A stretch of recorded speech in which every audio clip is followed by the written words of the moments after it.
Samedi 20 août 2022. Bonjour ou bonsoir à vous tous et merci d'être en notre compagnie pour l'information sur les sujets d'actualité qui ont marqué la semaine dans cette émission de Le Monde en 7.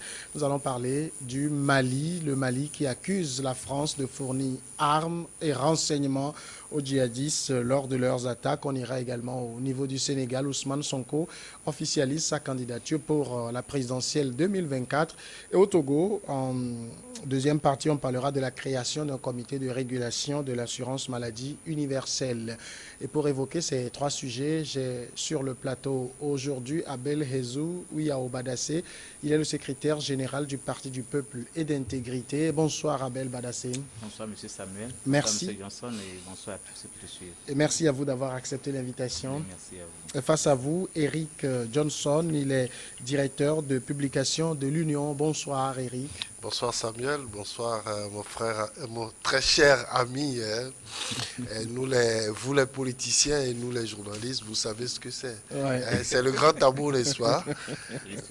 Merci Samuel pour l'invitation. Chers amis téléspectateurs et téléspectatrices, bonjour à vous. Merci d'avoir accepté l'invitation.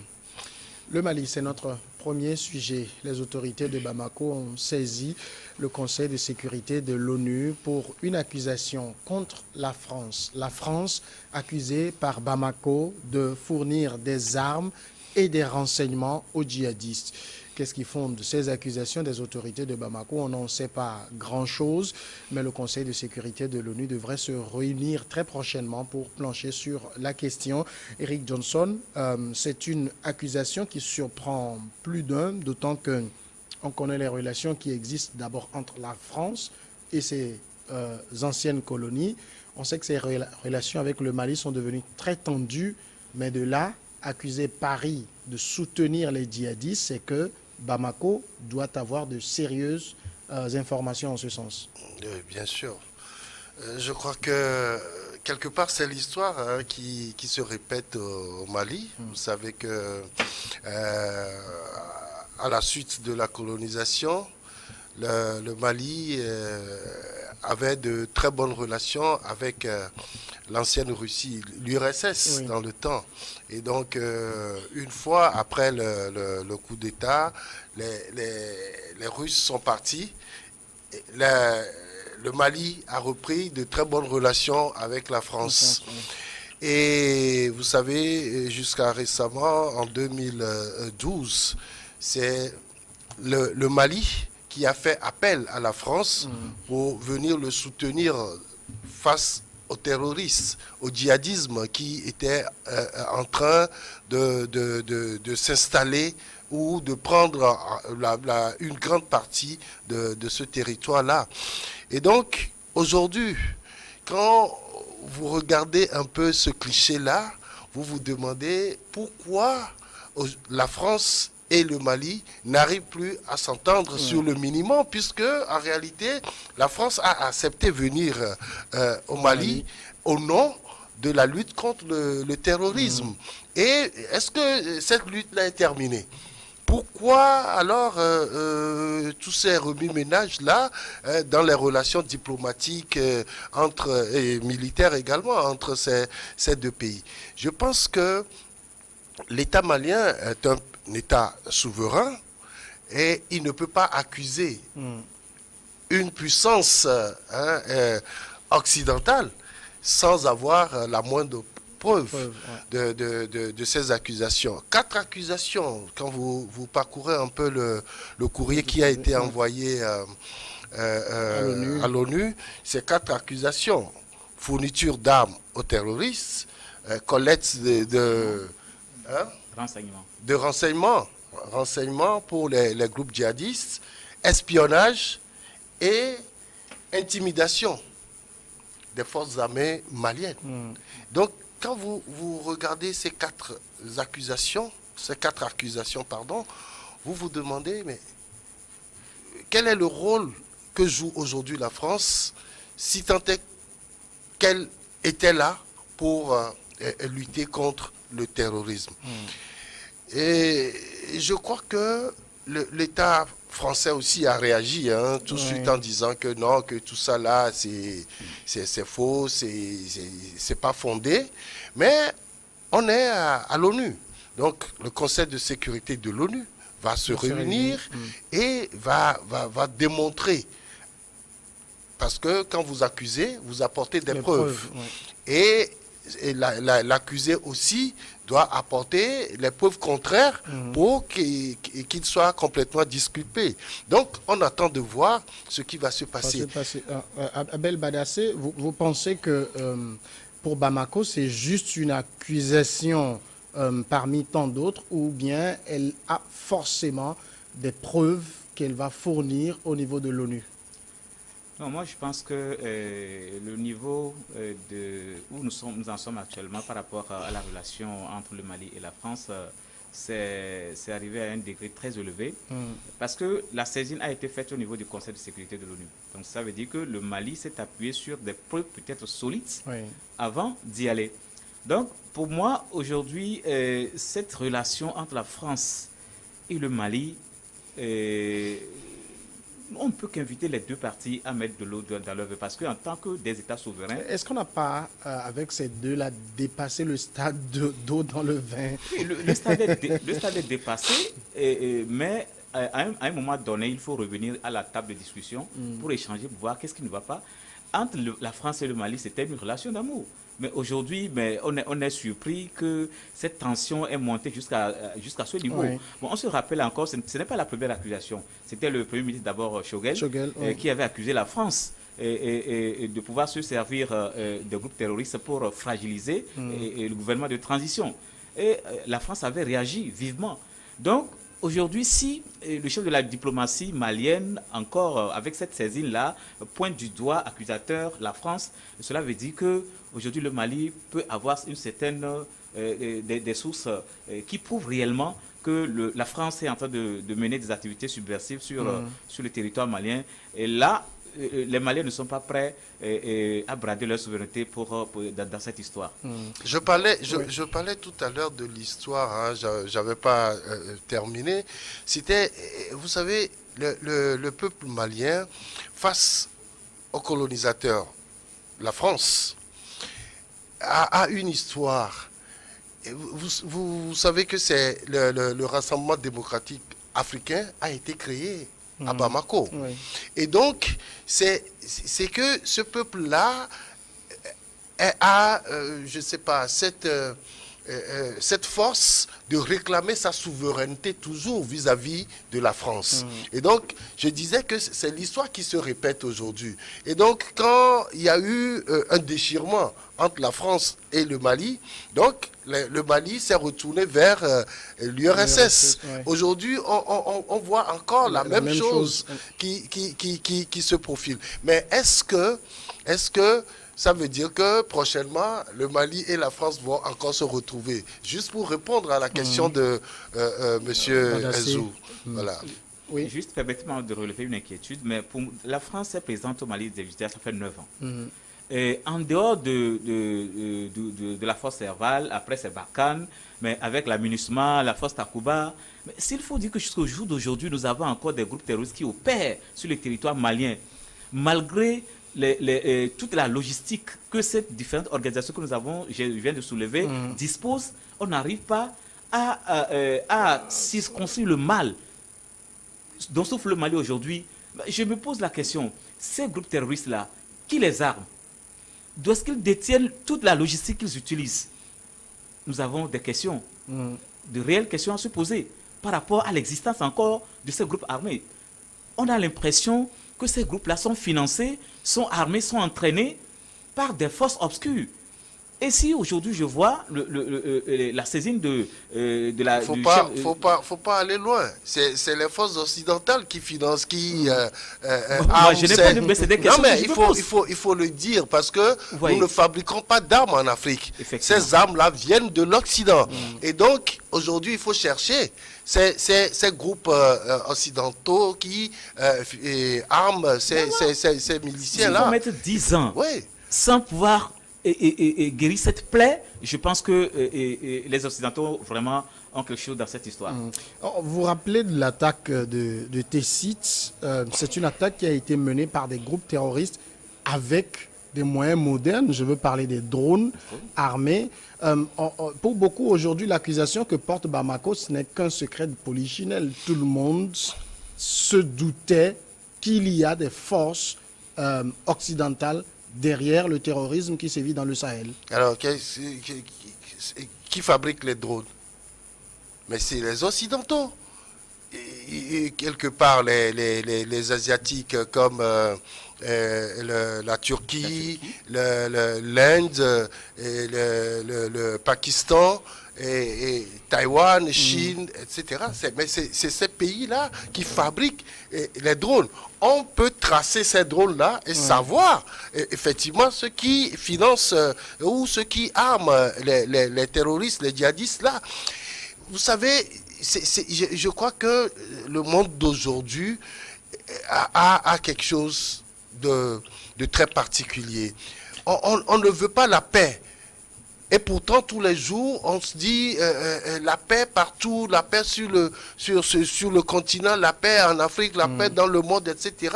Mais je pense fondamentalement que les gens ne veulent pas la paix. Ils ont plutôt plus d'intérêt à protéger que la paix.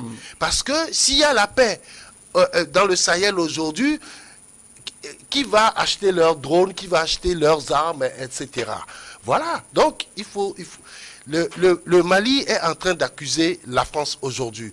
Nous voudrions sincèrement voir jusqu'où ces accusations vont aller. Est-ce que le Mali a pu tracer ces drones, ces moyens, ces logistiques-là et occidentaux pour pouvoir déterminer que c'est la France qui envoie tout ça là à ces djihadistes? Il faut le faire. Pour vous, quelle peut être, parce qu'on a vu aussi un peu la réaction de Paris qui parle d'accusations infondées, mais quels peuvent être les moyens de défense de Paris? Je crois que pour moi, je ne vois pas de moyens de défense de Paris. D'autant plus que aujourd'hui, les moyens dont utilisent les djihadistes sur le territoire malien, c'est des moyens qui appartiennent aux Occidentaux. Et on suppose que si ces djihadistes-là sont suréquipés, cela veut dire qu'il y a des pays qui sont présents, ou peut-être sur le territoire malien, qui aident ces djihadistes-là à se procurer du matériel de guerre. Donc aujourd'hui, pour Paris, Paris doit montrer aux Maliens que réellement, il n'a pas sa main dans les attaques terroristes que nous avons au Mali. En quoi faisant? Peut-être en apportant lui aussi ses preuves. Puisque le Mali dit avoir des preuves suffisantes qui témoignent aussi qu'il y a des avions qui violent l'espace aérien français. Malien. Aux Français, maliens, aux Français également d'apporter des preuves qu'aucun avion n'a survolé l'espace aérien malien. Et là, on verra des deux États lequel dit la vérité. Non, c'est très simple. Vous savez, quand vous regardez aujourd'hui la guerre russo-ukrainienne, tous les jours, il y a des renseignements qui sont donnés. On dit que l'Ukraine utilise des drones fabriqués par la Turquie. C'est des renseignements qui proviennent des éléments satellitaires obtenus par les puissances occidentales comme les États-Unis, la France, etc. Pourquoi on n'arrive pas à tracer les armes utilisées par les djihadistes dans le Sahel? Aujourd'hui, la France doit démontrer qu'elle n'en est pour rien dans la fourniture d'armes, la fourniture de renseignements, etc. au groupe djihadiste, en apportant la preuve contraire et en nous disant clairement d'où tout ça là proviennent. C'est simple, c'est la seule stratégie pour que la France soit complètement disculpée de ces accusations. Oui.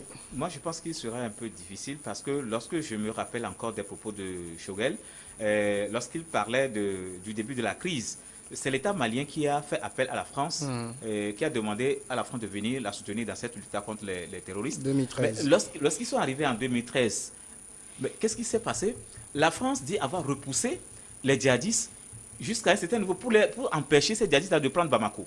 Maintenant, arrivé au niveau de Kidal, je ne sais pas pourquoi je cite là, Choguel, pourquoi la France empêche les femmes de pouvoir rentrer à Kidal. Et on transforme Kidal en un sanctuaire de terroristes, mais c'est des groupes armés qui défilent à la barbe des soldats français. C'est ça qui inquiète. Est-ce que c'est une enclave créée par la France à l'intérieur du territoire malien? La question reste posée, évidemment. Oui. Alors, mais je pense très sincèrement, lorsque la France fait le bilan de ses opérations au Mali, et Barkhane, Takuda et puis Serval, il y a des armes et des munitions qui ont été pris auprès des djihadistes. Mais qu'on nous dise clairement la provenance de ces armes. Est-ce que c'est uniquement si c'est des armes françaises qu'on nous le dise, on peut encore avoir une situation atténuante en se rappelant que pour détruire Kadhafi, on a largué des armes en Libye. Et c'est ces armes-là qui ont contribué à former ces groupes-là. Qu'on nous dise clairement cela, c'est tout. C'est très simple. Mais en même temps, nous rappelons tous, c'est l'histoire. L'histoire est têtue que 2013, c'est Bamako qui fait appel à Paris pour venir l'aider à repousser... 2012. Serval est arrivé en 2012. D'accord. À repousser donc l'avancée des djihadistes. Paris s'est empressé de répondre à cette invitation. Est-ce qu'on peut accuser quelqu'un qui est venu vous sauver de soutenir l'ennemi? Par rapport à certains actes, oui. Il vient de faire une démonstration. C'est très simple.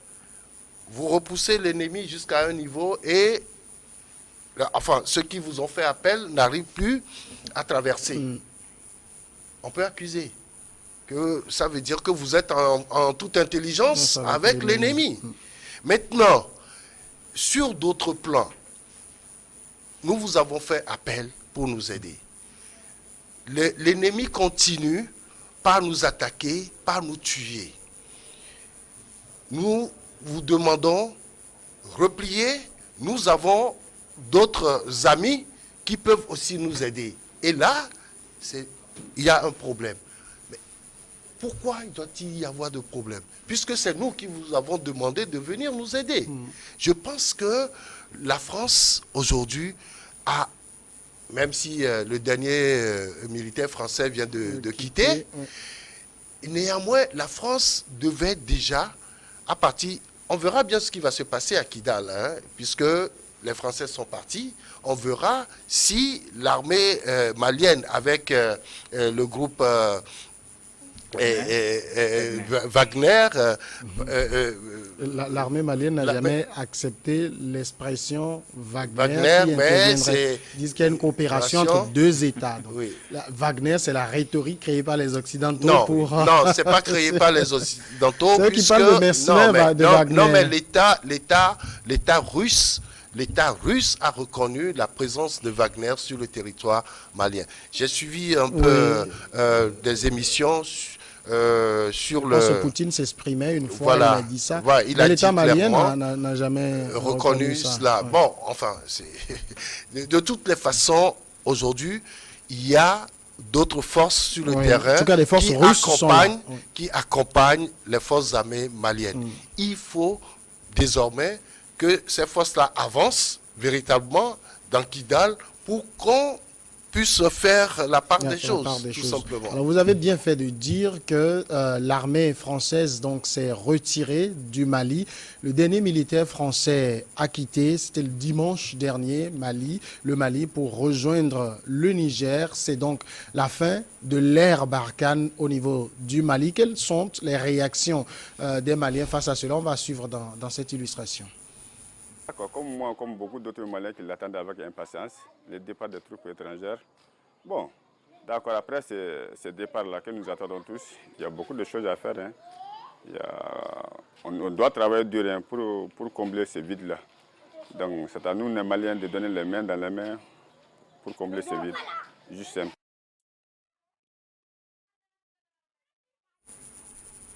Vous avez donc suivi la réaction de ce Malien. Il parle clairement d'un vide. Aujourd'hui, est-ce qu'il y a un vide au niveau sécuritaire avec le départ de Barkhane. Oui, il y a un vide parce que il y avait un terrain qui avait été occupé par les troupes françaises. Elles ne sont plus là, elles sont parties. Physiquement, il y a un vide. Mais moi, je vais plus tabler sur les conséquences. Est-ce que le départ des Français va accentuer l'activité terroriste ou bien le Mali va prendre sa destinée en main avec le groupe peut-être Wagner, qu'elle n'a jamais accepté, pour pouvoir sécuriser son territoire. Et moi, je pense que aujourd'hui, les Maliens ont le devoir de pouvoir montrer aux Français qu'ils sont capables de pouvoir garantir l'intégrité de leur territoire, en s'appuyant peut-être sur d'autres forces, d'autres partenaires, à part la France. Comment vous pensez que ce vide peut être comblé? Est-ce que le monsieur qui vient de parler, il est politicien, il est d'un groupe, enfin d'un parti politique, l'ADEMA.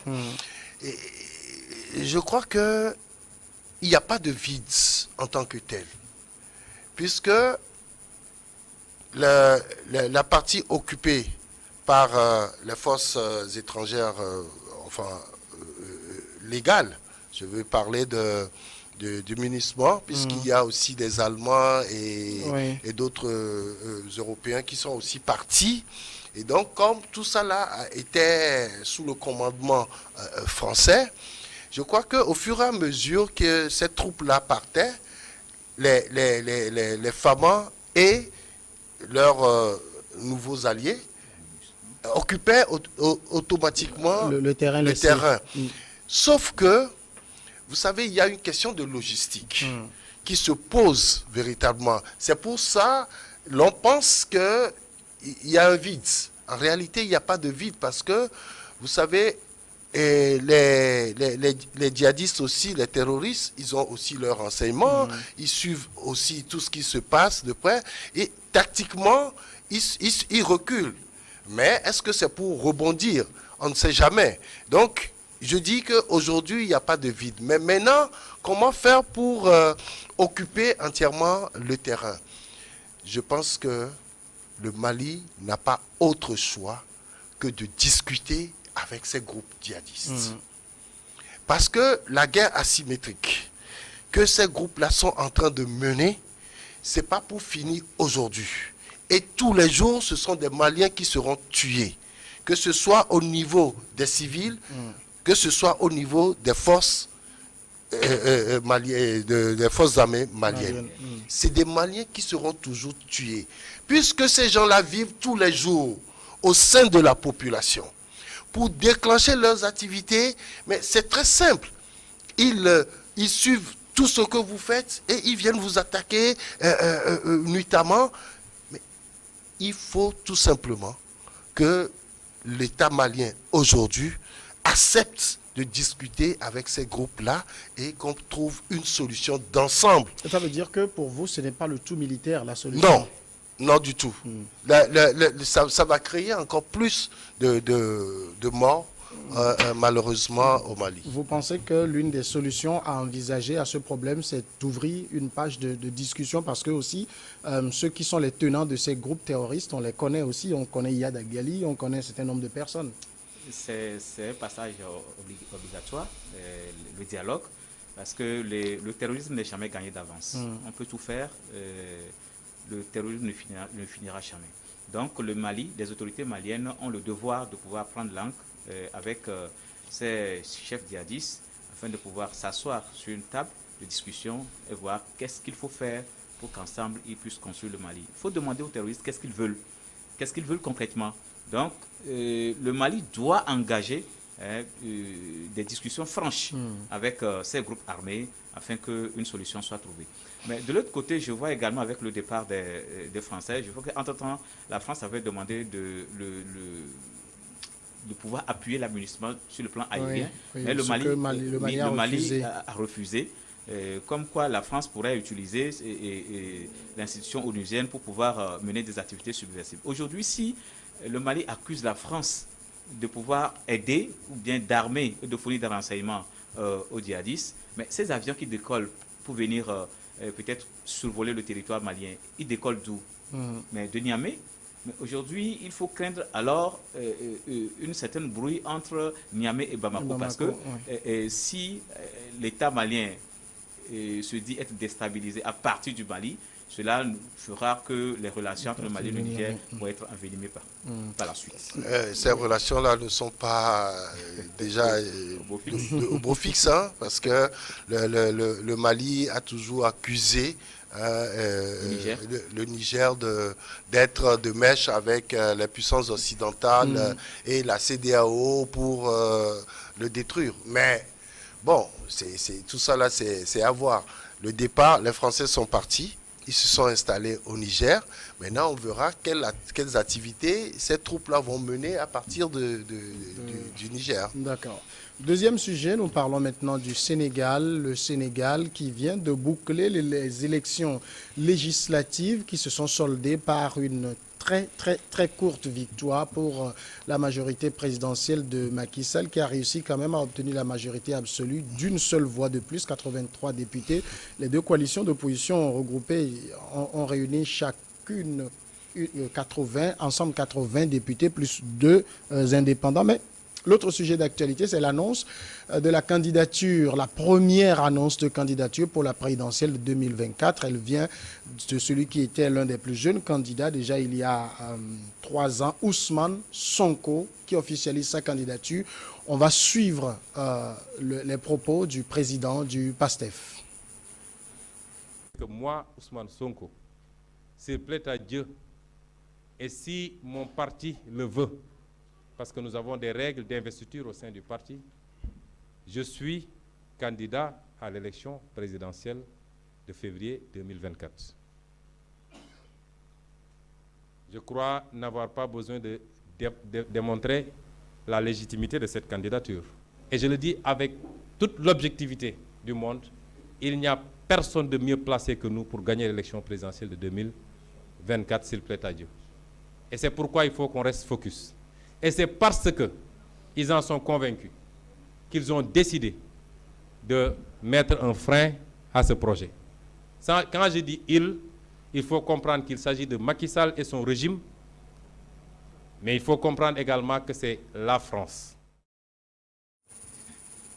Voilà, Ousmane Sonko, la France revient également ici. Alors, Ousmane Sonko qui officialise sa candidature pour la présidentielle 2024. Ousmane Sonko, il faut le rappeler, en 2015, était le 3e homme de la présidentielle avec un peu plus de 15% des suffrages. Ce score avait surpris beaucoup de personnes et on a compris que c'était un jeune avec lequel il fallait conjuguer pour les prochaines années. J'ai été attiré dans son propos par une phrase « Je suis candidat ». Bien sûr, si mon parti le veut, c'est vrai, on sait comment ça se passe, le parti va le vouloir finalement, mais est-ce que les choses n'auraient pas dû se faire dans l'ordre? Bon, nous sommes vraiment habitués en Afrique ici à l'approche des élections. On a l'impression que nous avons des candidats naturels dans les partis politiques. À part le candidat naturel, il n'y a plus autre possibilité aux autres membres du parti de pouvoir postuler. J'aimerais dire qu'il n'y a pas de primaire organisée comme nous le voyons dans les États occidentaux. Je prends la déclaration de Sonko dans ce sens également, mais il a dit si son parti le veut, puisque lui-même il s'est porté déjà candidat, il faut quand même l'aval du parti, peut-être un congrès ou des primaires organisées au sein de son parti pour pouvoir peut-être le confirmer ou l'infirmer. C'est lui le meilleur candidat de son parti, en tout cas aujourd'hui. Le politicien a déjà tout dit. Quand on a l'impression qu'il y a des candidats naturels dans les partis politiques et que les autres potentiels candidats au sein du même parti n'ont plus la chance de postuler. S'il est le meilleur candidat pour sa coalition, je crois que c'est au vu de sa notoriété, c'est au vu de sa personnalité aujourd'hui sur l'échiquier politique national du Sénégal. Vous savez, je me suis posé la même question. Pourquoi il n'a pas attendu l'ordre C'est-à-dire que c'est le parti qui décide de le prendre candidat et là, on l'officialise. Mais lui, il est venu annoncer parce que, en réalité, je pense que par rapport à la situation politique actuelle au Sénégal, il a voulu déclencher, comment je peux dire, un autre pan de la politique au Sénégal. C'est-à-dire que, vous savez, parfois, l'annonce d'une candidature, ça fait bouger la politique dans le pays. Et Sonko, il sait très bien qu'il a des précédents judiciaires. Oui.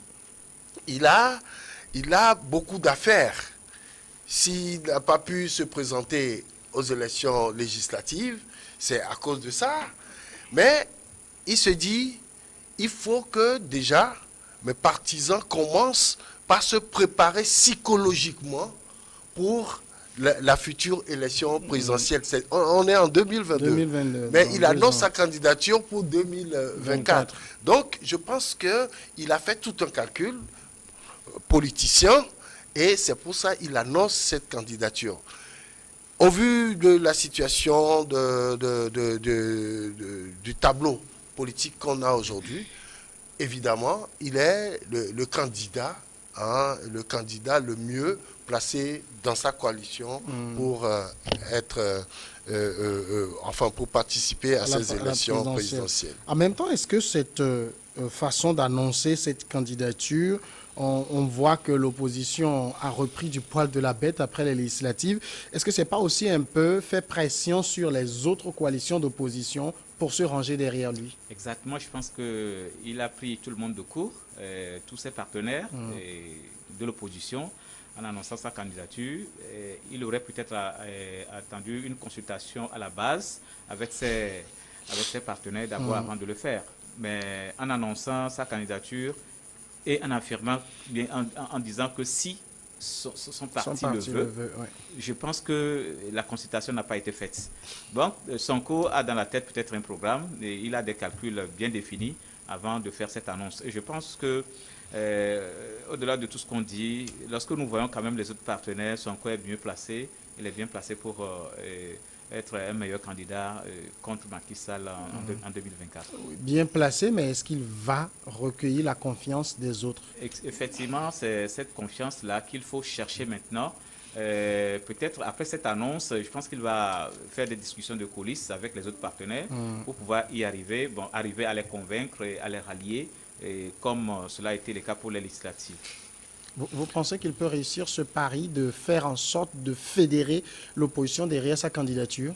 Mais c'est pour ça qu'il a annoncé très rapidement sa candidature. C'est comme tu posais la question, c'est de mettre la pression sur les autres membres de la coalition, parce que vous savez, généralement ce qui se passe, il y a certains qui arrivent, lorsqu'il y a de véritables discussions, à émerger du lot. Et donc, Sonko ne veut pas être en face de ces gens-là.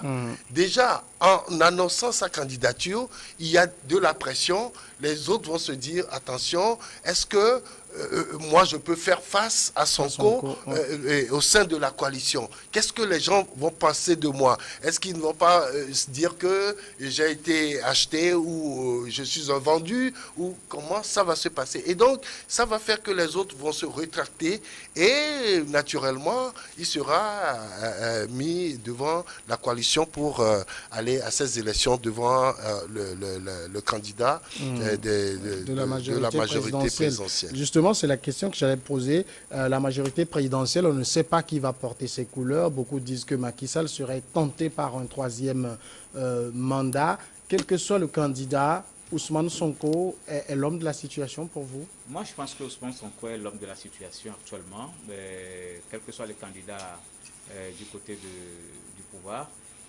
Parce que ce jeune, effectivement, il a réussi à faire beaucoup de choses. En peu de temps, il a convaincu la jeunesse. Et la jeunesse aujourd'hui sénégalaise est acquise à sa cause. Il faut voir également au niveau des élections législatives, les 80 sièges qu'ils ont obtenus au niveau de l'Assemblée nationale. Je pense que sa coalition a eu déjà 56. 56, je pense que il table sur ça. Il a tablé sur ça plutôt avant d'annoncer sa candidature. Je me rappelle encore au Togo ici, lorsque l'opposition avait gagné les législatives. 94. Entre le cas et l'UTD, le pouvoir devait nommer un Premier ministre. Moi, je pense que le CAR avait dit, s'il faut parler de l'opposition, mais il y a une majorité quand même dans l'opposition. C'est le CAR qui avait le plus de députés. Donc, 38, naturellement... 38 députés contre 5 pour l'UTD. Donc, naturellement, le Premier ministre devait venir du CAR. Mais ce n'est pas ça. Puisque les tests n'ont pas précisé. Alors, on devait nommer un Premier ministre de l'opposition. Donc, on a choisi. Mais il y avait une coalition. Je pense que si, et donc, il fallait choisir. Rapidement, il s'est empressé d'annoncer sa candidature. Je pense qu'il s'est tablé sur les 56 députés qu'il a eu contre 24 de ses partenaires. Oui. Alors, ici, si d'aventure, Macky Sall qui ne dit rien sur l'éventualité d'un troisième mandat, si d'aventure il se présente, son meilleur adversaire, c'est Sonko? Là, il faut d'abord écarter cette possibilité pour Macky Sall. Parce que, vous savez, connaissant un peu le monde politique sénégalais, je peux dire, parce que Macky Sall lui-même, je ne pense pas qu'il osera modifier la Constitution. Elle a été déjà changée. Oui, puisqu'il était arrivé sur un septennat, il a ramené un quinquennat. Qu'est-ce qui fait dire aux gens qu'il peut prétendre à un autre mandat? Je ne crois pas. Et là même... Vous savez que Wade l'a bien fait quand même. Il s'est présenté avant d'être battu par Macky Sall. Non, mais je ne crois pas. Moi, j'écarte cette possibilité-là. Mais je dis que à une élection, il y a tellement de paramètres que finalement, moi, je me dis qu'il ne faut pas... C'est pas rationnel, quoi. Il ne faut pas dire tout de suite que tel va gagner ou tel autre non. Être accepté par une certaine frange de la population ne veut pas dire forcément que dans l'urne, c'est le candidat là que les gens vont choisir. Et nous faisons cette erreur-là de calcul et finalement on est déçu par les résultats.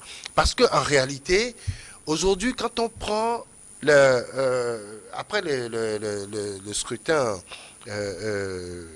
législatif, il y a un tableau, il y a une carte du Sénégal qui a été dessinée par les statisticiens.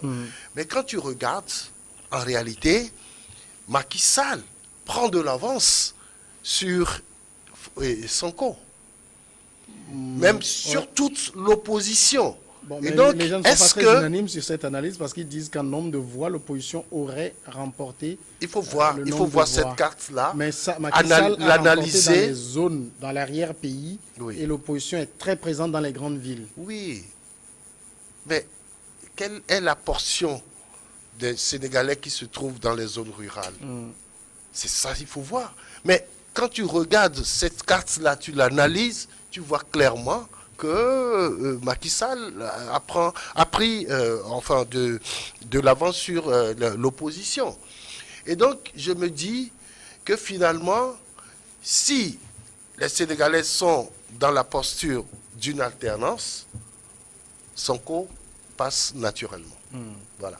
Ça veut dire aussi que du côté de l'opposition aujourd'hui, en dehors de Sonko, qu'on ne trouve plus un nom qui émerge véritablement. Non, il y a des... Parce que l'autre coalition d'opposition aux législatives était portée par l'ancien président Abdoulaye Wade. Donc, il n'y a plus de figure de proue aujourd'hui. Je pense qu'il y a certains... Il y a même son fils. Oui, Karim Wade. Il est outsider parce que il est dans les entrailles, il a des démêlés avec la justice, je ne pense pas. Il y a Khalifa Sall dont on ne parle plus également. Oui. Mais je crois que... avoir la carrure de Sonko, vu sa verve, il arrive à convaincre la jeunesse. Je pense que en tout cas pour moi, c'est mon avis. Sonko, aujourd'hui, avec l'opposition sénégalaise, pourra faire belle affaire en 2024. Mais je reviens tout à l'heure à ce que M. Johnson venait de dire quant à l'impossibilité d'une troisième candidature de Wade, De Macky Sall. de Macky Sall. Nous sommes en politique. Ouais. Oui, qu'on se base, nous avons des exemples à côté. Mais les gens avaient promis un seul mandat. Mais il faut voir, ils sont sur leur deuxième mandat. Bon, en Côte d'Ivoire, bon, les gens ont fait l'autopédalage. Nous avons la Guinée ici. Ouais. Ce n'est pas exclu qu'au Sénégal, que Macky Sall tente de se présenter encore pour un troisième mandat, surtout que depuis qu'on lui prête cette intention, lui-même il ne s'est jamais prononcé. Il ne réagit s'est pas. jamais prononcé, il ne réagit pas, mais ça veut dire qu'il ne dit rien consent. Tout cela montre quand même qu'aujourd'hui, dans l'esprit des Sénégalais, on est porté vers la présidentielle 2024. Déjà, oui. Vous savez, les gens sont allés à ces élections législatives avec cette idée-là de pouvoir faire quand même, de pouvoir avoir une place et postuler pour les présidentielles de 2024. C'est ça. Aujourd'hui, c'est-à-dire qu'au lendemain, dès que les résultats ont commencé par tomber, les gens ont déjà commencé là, si je suis candidat, voilà ce que je peux avoir. Mais là, déjà. Et donc, comme le disait le politicien tout à l'heure, c'est ce que Sonko a fait en annonçant très rapidement sa candidature. Messieurs, permettez qu'on marque la pause, le temps pour nous de suivre le journal pour une dizaine de minutes et on reviendra pour